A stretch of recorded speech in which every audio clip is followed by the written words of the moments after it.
Who are you? A question we ask ourselves every day as we figure out how to portray ourselves in this world. Do I fit in? Do people like who I am? What do I want to do? Who do I want to be? There are millions of questions we ask, all in an attempt to find our identity. And what is identity? Identity is what makes you, you.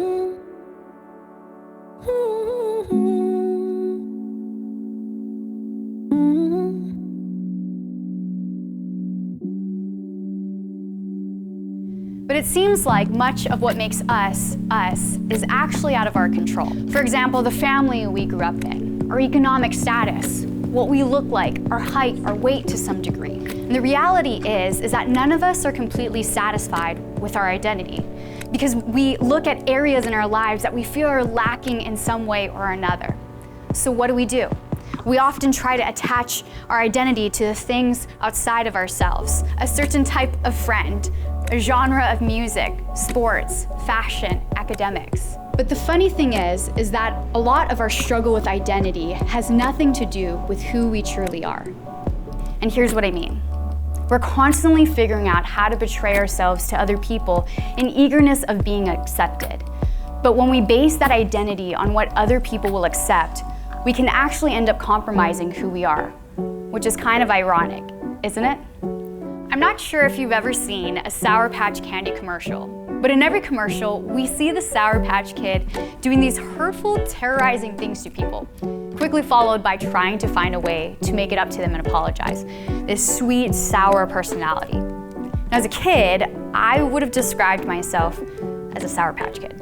I was often sweet and helpful and loved making friends, but then I had this dark side to me. For example, there was a popular girl in my grade. And when she and her best friend had this falling out in their friendship, she comes up to me with a plot to get back her and said that I could be closer friends with her if I was willing to harass this ex-best friend anytime I saw her. So in a moment of weakness, I accepted the challenge. I would find any way to bump into her, stick out my leg as she passed by, and I was like, bonus points if I was able to do this when people were watching to humiliate her even more. Looking back at this now, I see that I allowed others to shape who I wanted to become.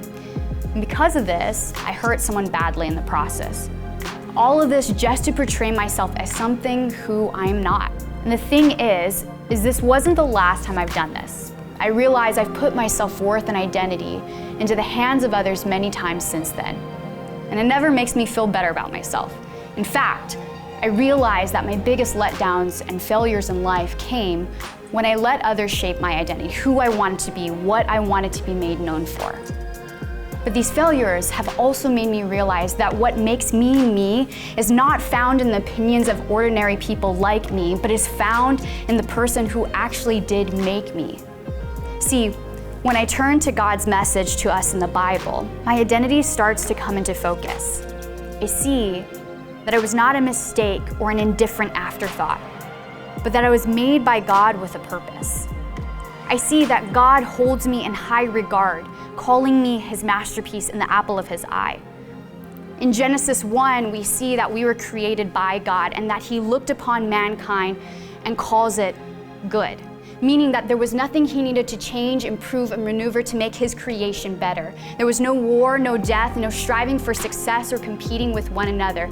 This was God's intention for us. But the reality is that we live in a Genesis 3 world, a world that is fallen and broken. And in Genesis 3, we read about mankind, Adam and Eve, disobeying God by eating from the tree of good and evil. And at this moment, Adam and Eve were not satisfied with who they were in God. They thought that they could improve themselves by seeking after something that God did not want for them. They had a distorted view of their identity. And that moment changed forever the way that we would look at ourselves in the mirror, thinking that what we have and who we are will never be enough. That somehow we need to dress like this, look like this, act like this, as a way of earning to be seen, loved, and accepted. However, it was on this same fallen day of Genesis 3 that we were given the most important reminder that our trust and our faith in God will literally be the thing that saves us in this life. because God has been on a mission to bring us redemption to his people and remind us of who he has called and created us to be. Enough, purposeful, and good. And so here's the thing. These external things that we identify with, they can actually be used for good too. They're not bad in themselves. But if all that you hold dear was taken away from you today, if all that you identify with was stripped from your hands, what would make you you? God knows because he made you. So, in those not so great moments that we all have at times, I encourage you to fight back the self-doubt or temptations to compromise yourself. Rather, hold on to your true identity, the identity given to you by the most powerful and all-knowing being to ever exist, God himself. And remind yourself in those moments that you were created for a purpose and that you are a masterpiece in God's eyes. Because when you fail, because you will, or when you feel you've fallen short, because you will, go to him. Then press on, work hard, strive, persevere, because God is for you and wants to see you embrace this identity that he created in you. And when you wonder, if I am enough, am I seen, do I belong? He sees you, he knows you, he's with you. Trust in his design. This is your identity.